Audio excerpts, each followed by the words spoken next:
Gospel according to John, chapter 20, verses 24 through 31. Now Thomas, one of the 12, was not with the disciples when Jesus came. So the other disciples told him, "We have seen the Lord." But he said to them, "Unless I see the nail marks in his hands, and put my finger where the nails were, and put my hand into his side, I will not believe." A week later his disciples were in the house again, and Thomas was with them. Though the doors were locked, Jesus came and stood among them and said, "Peace be with you." Then he said to Thomas, "Put your finger here. See my hands. Reach out your hand and put it into my side. Stop doubting and believe." Thomas said to him, "My Lord and my God." Then Jesus said to him, "Because you have seen me, you have believed. Blessed are those who have not seen and yet have believed." We just read about the story of Thomas. Thomas was not there when Jesus appeared first to the group of disciples. I don't know where he was, but his presence was not there with the rest of the group who were gathered together, and Jesus appeared to them. And when they told Thomas, you know the story, that they saw the resurrected Christ, he said that unless I see him with my eyes and touch his body, I'm not going to believe. So we get a smile on that, and he got the name Doubting Thomas. But many of us are like that too, even though we don't like to admit it. If I were Thomas, I would not have said anything. He just said it.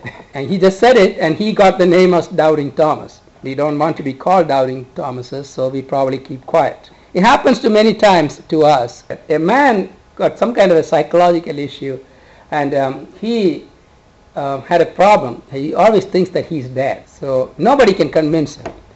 So he keeps saying that you need to start arranging for my funeral. I'm already dead, and why don't you invite people to come and see me? All kinds of hallucinated problems with this guy. So they send him to a psychiatrist, a doctor, who tried various different ways to convince him that he was not dead. He would not budge. He said he still thinks he's dead. So finally he said, "If I show you blood coming out of your body, would you believe?" I said, "Yeah, the dead bodies don't bleed. So I'm going to prick you with a pin." So he did take a pin and pricked his finger with a pin, and the blood started coming out. So he said, "Now do you believe?" "Yeah, now I believe that dead men do bleed." Seeing and still not believing. That's what we do. We see a lot and we experience a lot, and we still do not have the faith to accept what we see. In Thomas' case, Apostle Thomas refused to believe until he saw and until he touched.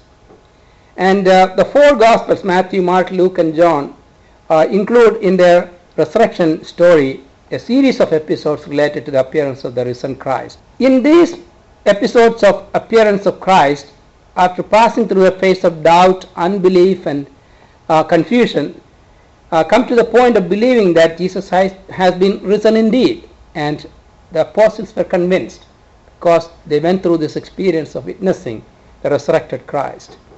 But when it came to Thomas, he said that he would have to see and touch the body of Jesus. And particularly, we don't really read that Thomas really touched the body, even though Jesus said, "You can put your hand on my wounds." It doesn't say that he did. As soon as Jesus said that and he saw Jesus, he said, "My God and my Lord." Accepted the appearance of Christ, the resurrected. It shows the significance of and believing without seeing versus believing after seeing. In 1 Peter, Peter was one of them who witnessed the resurrected Christ and who later became an apostle and a martyr for the cause of Jesus Christ. He wrote a letter, Peter, 1 Peter and 2 Peter. In 1 Peter he says that though you have not seen him, you love him. Even though you do not see him now, you believe in him and are filled with an inexpressible and glorious joy. So Peter, who was one of the witnesses in this post-resurrection experiences of Jesus Christ, he is writing a letter saying that by believing in him, you are filled with inexpressible, glorious joy. In order to have joy, we have to believe certain things in order to have peace. You go to the doctor next week, Miss Lou, and the doctor is telling you, you're fine, go home. But you refuse to do that because you have some symptoms and you don't want to believe that you're fine. You will never get peace if you don't trust your doctor, don't you think? So we have to trust someone or something at some point. And in fact, we trust a lot of things every day, even though we take them for granted. You're sitting on a bench there, you're trusting that the bench is going to hold you up. But if you have that doubt all the time in your mind, you will never get settled and you will not sit anywhere and you get crazy. In order to have peace, we have to trust. We have to trust people. We have to trust things in our lives. Above all, we have to trust in a God who controls all of these things. He has the power. We have to trust that God has the power to control everything and He is in charge. We have to trust that. So faith is an important thing that we all have to do and we have to understand. But seeing, some people say that I believe only if I can see God. But how do you see God?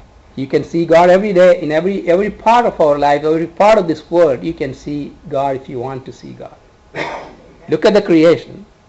Look at the birds and the trees and all the things that are around you. Look at the seasons that are happening. Who does all these things? It doesn't happen just like that. I mean, even though some people tend to believe that.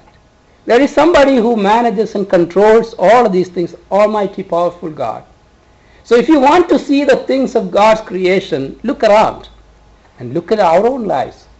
Look at the past of experiences of our lives. When we went through those things, God was there to lift us up when we thought we were going to be down. And He would not let us go. And He's a good God yesterday and He's a good God today and He's going to be good tomorrow. We cannot always say that I can believe only when I will see things with our eyes. But we don't do that every day. So we can trust a God who is good. He's going to be good in the future. So believing without having seen the Lord is one of those people who did that was Paul. He did not see Him in person. But on his way to Damascus, you all know that Jesus appeared to him. And he saw with his eyes the resurrected Christ. In one way, form, or fashion, God has appeared to us in our lives at some point.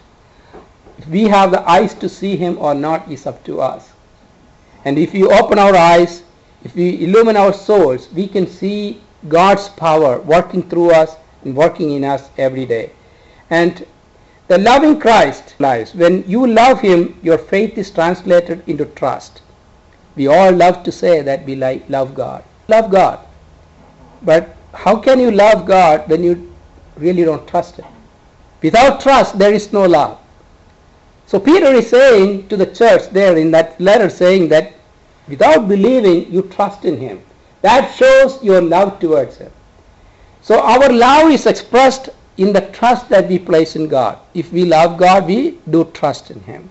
And we love God because He is always there with us.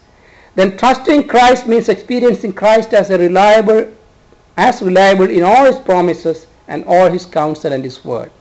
Trust in His word. We have to trust in His word if we love God. We trust in Him, the power of God. We also trust in His word and the promises that He has given us through His word. So as Peter was speaking to these persecuted Christians in his letter, now for a little while you may have to suffer griefs of all kinds. These have come to you that your faith may be proved genuine and may result in praise, glory, and honor when Jesus Christ is revealed. And we trust in a God today. We are also going to trust in a God who is to be here tomorrow. He will come again. So there are three things that we have in our foundations of our faith. All of them are based on faith, faith alone.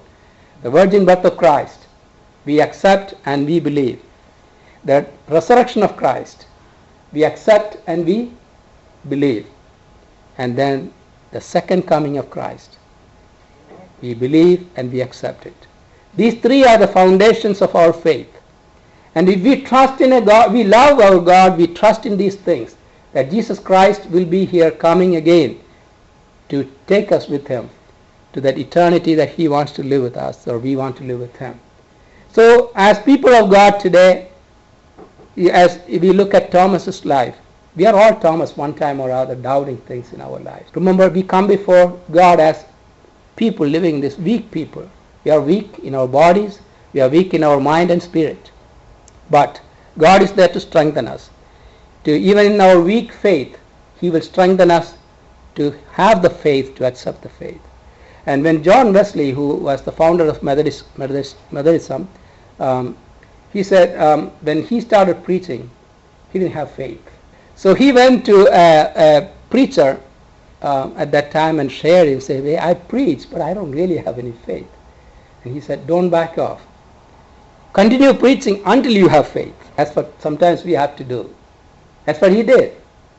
And we preach God. A lot of times we may have doubts, but God knows that we are weak, and He can strengthen us and fill us with the faith that we need. So as people of God, let's come to the table trusting in a God, knowing that He's all-powerful and He's a good God, and He's going to be there forever with us to do whatever we need in our lives. When we walk with the Lord in the light of His word,